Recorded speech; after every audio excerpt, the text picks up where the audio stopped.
Guys, in this video, I will show you how you can fix packet lost or packet burst in Modern Warfare 3. So without further ado, let's get started. First of all, open up Steam or the Battle.net, whenever you got the game.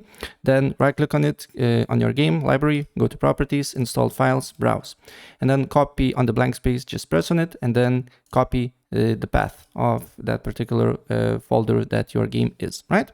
Then you can close Steam, you then open up virus and threat protection, and then you need to go to here, virus threat protection settings, manage settings, scroll down until you see exclusions.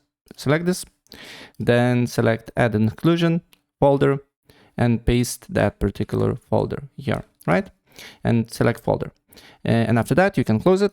Then go to Windows Defender Firewall and then allow an app or feature through Windows Defender Firewall. Press change settings and then look for Call of Duty here and make sure these are enabled and with a private and public. If you don't see Call of Duty exe file, go allow another app, then here browse, then again here you can paste that path, and then you need to look for COD exe file and you can add it here, right? I already did that, so I don't need to, but maybe for you it's not added, right? And the next step, what you need to do here, you need to open up CMD or command prompt, right click on it, run as admin.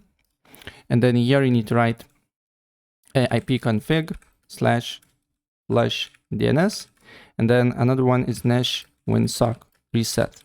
After that, restart your computer, look if the problem persists. If the problem persists, go to settings, then go to network and internet, advanced network settings, then go to network reset and reset your network. If you're using Wi-Fi, you need to put your password again, and if you're using Ethernet cable, you're good to go. You don't need to do here nothing.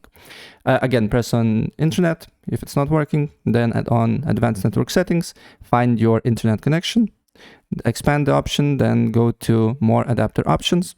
Make sure Internet Protocol version 6 is disabled and double click on Internet Protocol version 4. And then here, select this option, and on preferred DNS server, write 8.8.8.8, and on alternate DNS server, write 8.8.4.4. Apply the changes, and your problem should be fixed.